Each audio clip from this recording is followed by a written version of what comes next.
Well, good afternoon, everybody, and hello to all of you joining us from a time zone where it might not be afternoon. My name is Campbell Wilson. I'm from the Faculty of Information Technology at Monash University, and I'd like to really welcome you to this session on advancing your career with a Monash IT Master's degree. I'd like to begin by respectfully asking you to acknowledge the Wurundjeri and Bunurong people of the Kulin Nation, the traditional owners and custodians of the land on which I'm certainly sitting and many of you will be sitting, and pay respects to their elders past, present and emerging. So just a little bit of housekeeping before we get started today. We will be recording today's session. You'll notice your mic is on mute. This is a webinar, and really that's just due to the size of the session and not wanting to have multiple people talking at the same time. But of course you can certainly get engaged with us, and we'd encourage you to put your questions into the Q&A box as we proceed, and we'd be very happy to answer all your questions. So thank you for coming, as I said, to today's session, and we hope that you find it very informative. So what I'd like to talk to you today about is the options that you have for studying a master's degree at the Faculty of IT at Monash. We'll go through a number of our different degrees, and then we'd love to have a discussion with you about any questions you have and any issues you'd like to raise about postgraduate study. Postgraduate study, of course, is a big commitment. Postgraduate study is for those of you that have studied typically another degree before in the past, and it may have been some time ago. Perhaps you're returning to study. So there's lots of reasons why you might want to study a postgraduate degree. Why might you want to study a postgraduate degree in information technology? Well, there are many reasons why you might want to do that. The first and foremost, perhaps, is just the dominance of information technology in today's society. It really is everywhere. We carry smart devices, we interact with all sorts of information technology systems in our day-to-day lives, and I probably don't need to tell you how much dominance IT and data and such systems that process data have in our lives. And interestingly, it's not just the resurgence of IT or the growth in IT as a part of our daily lives that's something that you might be considering. The other thing you might be considering is what employment prospects look like in information technology. And in fact, they're very, very strong. These are relatively recent figures from 2019 from the Australian Government Department of Employment, Skills and Small and Family Businesses. And really, when you see these sorts of numbers, these sorts of increases in demand for particular professions, you know that there is something good going on there. That there's a lot of demand, and it's really driving what we're seeing. It's really driving a lot of interest in studying IT, getting into the IT industry. So, without going through all of those, you can see that, for instance, systems analysts and programmers, network professionals, ICT support engineers, et cetera, huge growth in these areas. The 2020 Emerging Jobs Report points to the fact that graduate salaries are particularly healthy in the information technology space. And also that the #1 job of 2020 is something called an artificial intelligence specialist. We hear a lot about artificial intelligence in the general media and certainly in the IT industry. AI is particularly is a particular growth area that you may wish to get involved in. The average salary of an IT professional in Australia is also quite healthy, and in fact, the IT industry provides one of the highest salary averages in Australia. Even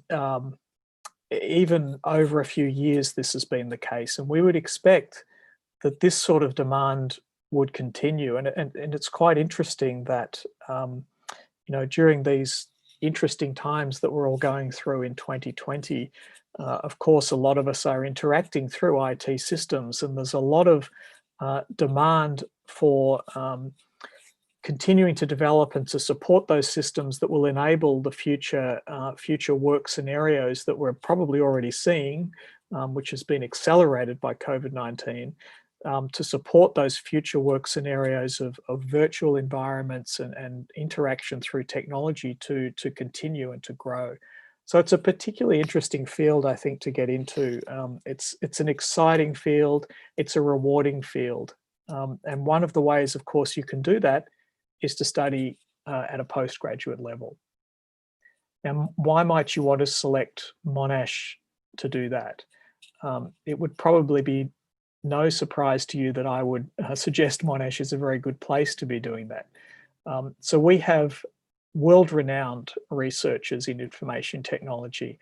The Faculty of Information Technology is somewhat unique amongst Australian universities in that it is a faculty that's dedicated to teaching and learning and research in information technology. Why is that unique? It's unique because in many places information technology sits within another faculty. It might sit within a faculty of engineering, or sometimes parts of what we do in the Faculty of Information Technology would sit in a business faculty at other places.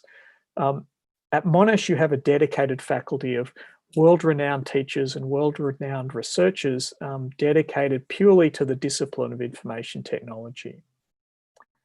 Most of our degrees are accredited through the Australian Computer Society. We have lots of experience for you to undertake with industry. So we call those industry experience projects in our postgraduate degrees. So we think that that's particularly important, that all our programs are anchored in what industry needs, and that we back that up by essentially allowing you to do projects where you're working directly with industry so that you're in touch with current trends. We believe that our teaching is particularly innovative at Monash. One example of that, I guess, is this picture that is on this slide. That rather interesting room that you can see there that looks like the flight deck of the Starship Enterprise or something is one of our teaching spaces.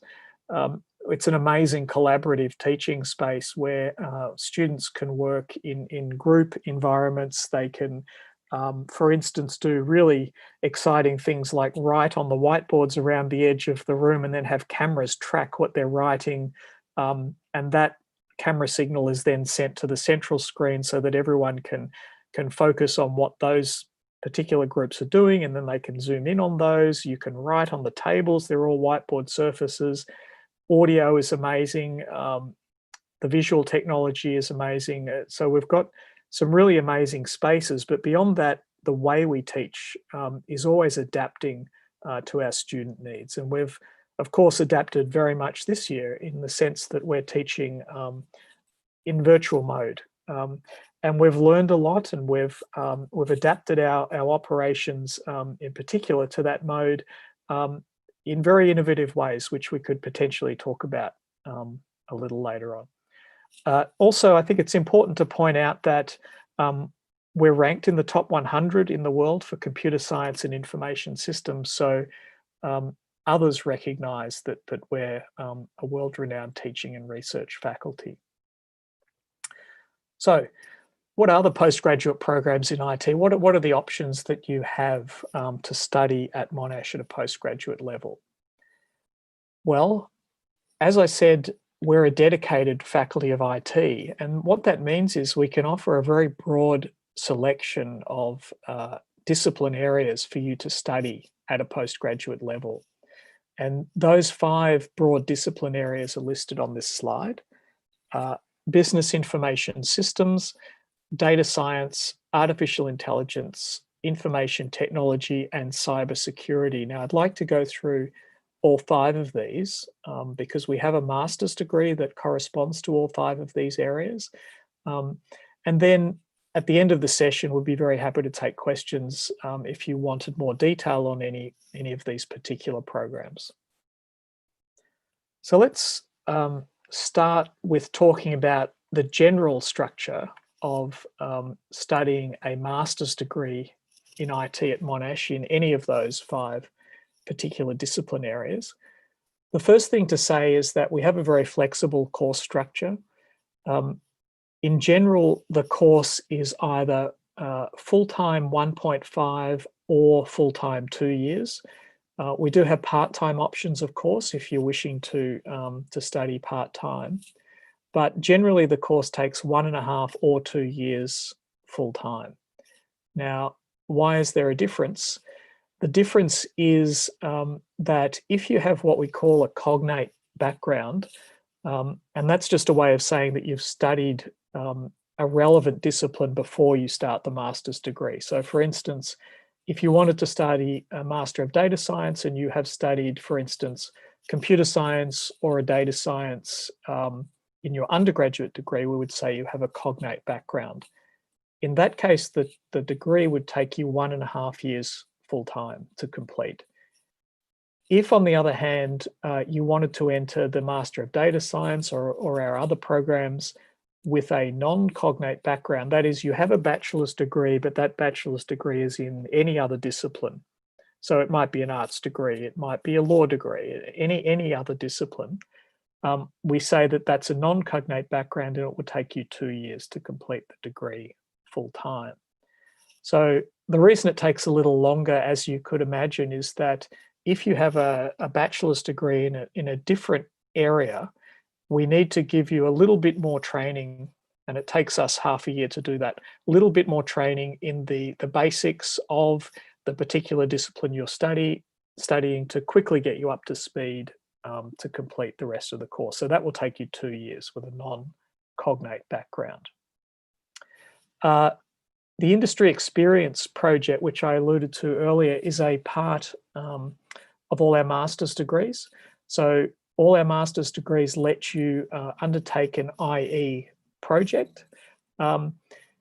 There is an option, which we'll talk about potentially a little later in more detail, which is that if you wanted to do a master's degree that leads to a PhD, so you're more interested in a research track, you can replace the industry experience project with a research thesis. And for those of you that are interested in that, we can certainly talk more about that option as well. There's a range of other features that the master's degrees have. For instance, we do have the ability to offer you exchange and study abroad opportunities, and we've just singled out one of those on this slide. So every year, well, not this year due to travel restrictions, we hope to resume it again very soon. Some of our students go to UC Berkeley in California to do a semester of study abroad. So we've got various really interesting options like that as well built into our programs. So let's now get into some more detail of the specific programs. And what I'll do for each of the master's degrees is give you a broad overview of each of them, and then happy, as I said, to go into detail with your questions. The first one is the Master of Business Information Systems. And this discipline area, Business Information Systems, could be simply described as producing people that understand the language of both technology itself, so IT, and business, but more importantly, are able to translate between the two. So it's very often the case that in large organizations, there is a need for business analysts, for instance, that understand not just what the business needs are, what decisions need to be made on what particular pieces of data in order to advance the business and meet the business objectives, but they also need to understand how feasible that is with the particular IT systems that are in use in the organization, or they need to be able to advise on what IT systems need to be procured to meet those outcomes. So that's what Business Information Systems is all about. It's integrating business and IT. So we have multiple accreditation of this degree from the Australian Computer Society, also from some other interesting organisations, depending on the subjects you choose. The Librarianship and Archivists Societies also accredit certain specialisations of this degrees because they can lead to those archivist librarianship qualifications as well, depending on the subjects that you choose. So the course looks a little bit like this, and this is a very common structure across all our master's degrees. And the way to read this is that each row in this table is 1 semester. And this is a full-time, we're assuming a full-time study load here. So in a typical full-time study load of the Master of Business Information Systems, and this is the option with the research thesis, the industry experience option looks slightly different, but not massively different in structure, is that in your first year, in your first semester, you'll be doing a certain series of what we call foundation subjects. So that's if you've got a non-cognate degree. If you've got a cognate degree, you can skip straight to semester 2. And you'll see that you do a certain other number of compulsory units such as project management, IT research methods, and then you choose units from the business information system specialization. Now there's quite a list of those. As I said, all our structures are very flexible, so you can choose units from that specialization that meet your particular needs. Then in the orange boxes is where the research thesis fits. Essentially the difference with the industry experience option is that these orange boxes will be replaced with industry experience units. So, and again, as I said, non-cognate degree, you would complete this in 2 years. With a cognate degree, you would complete this full-time in 1.5 years. If you wanted to do part-time, that is, you wanted to, for instance, take 1 subject or 2 subjects per semester, perhaps you're a domestic student and you're working full-time, you can of course do that, but it'll take you slightly longer to complete the full master's degree. Okay, our next program that I wanted to just briefly talk about is the Master of Information Technology. This is a very flexible course, has a very general name, and that gives you an indication that it's quite a general course. So this means that you can choose your units from a very wide range of information technology units. And you can see, for instance, some of the major groupings of units that people may wish to choose. For instance, you may wish to choose to develop your expertise in data management or machine learning or distributed systems or software engineering. And you can do that by tailoring your course to choose particular units that match those areas of expertise you want to develop. We, of course, give you lots of support in choosing those combinations. You certainly don't need to go into it without the ability to ask us. We're very, very happy to advise you on what would meet your particular needs. So you just need to ask, and we have plenty of course advisors that can help you out. This course, the structure, again, you can see that it's similar to the MBIS. If you have a non-cognate degree, you will be doing these foundation units in your first semester. Then in your second semester, again, certain compulsory units, and then certain what we call electives, which are these other blue unit boxes where you choose from those lists of units that let you meet particular areas of expertise that you want to develop. And in this case, we've got the industry experience option in the second semester of the final year. Master of Data Science, again, it has a very similar structure to the others. Data science is a particular flagship specialization, I guess, of the Faculty of IT, you would say, because we have the largest academic data science research group in the Asia Pacific region. Monash Data Science and AI has more than 40 permanent academics, and that's huge. If you look at other schools, other universities around the world, you won't see too many that have that sort of concentration of data science expertise. So within that data science cohort of academics, we have particular areas of deep expertise.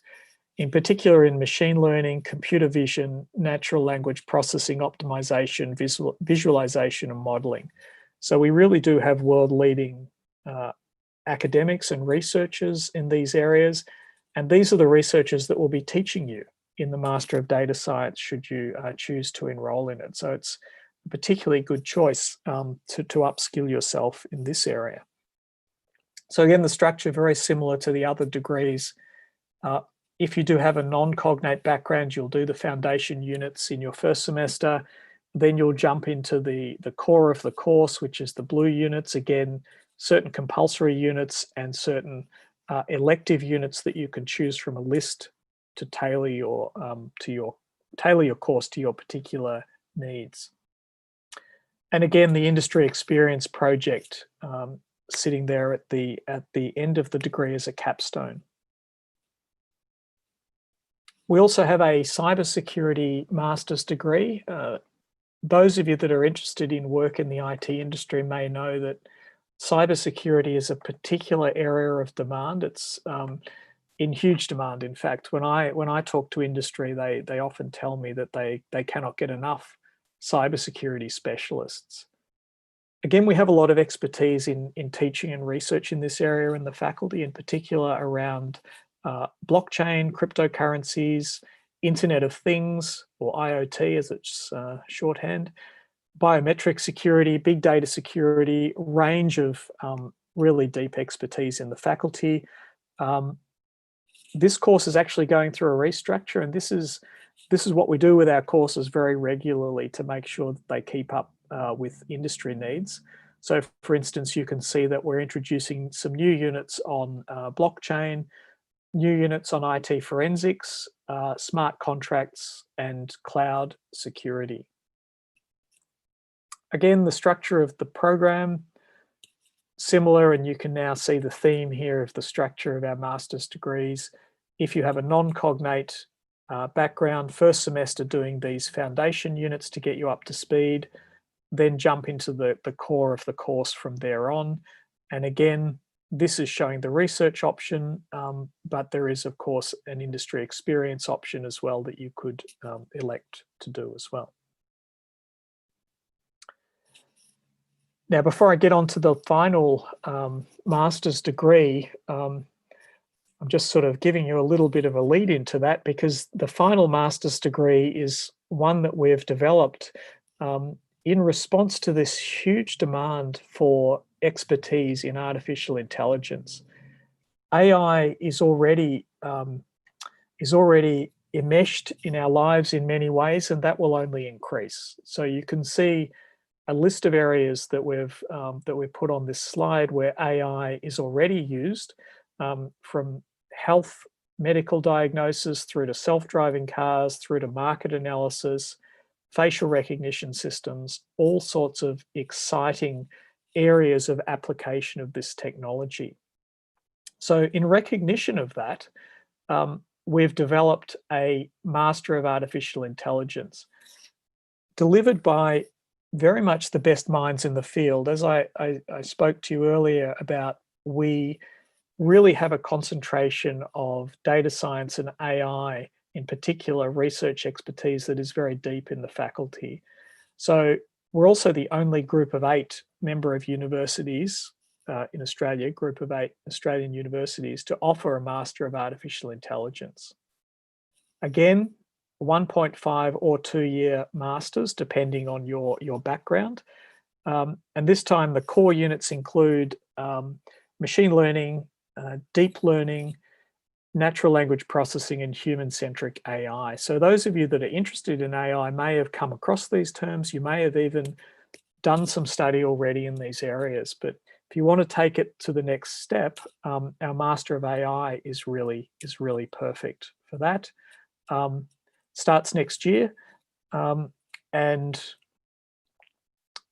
there is a 1.5-year and a 2-year option.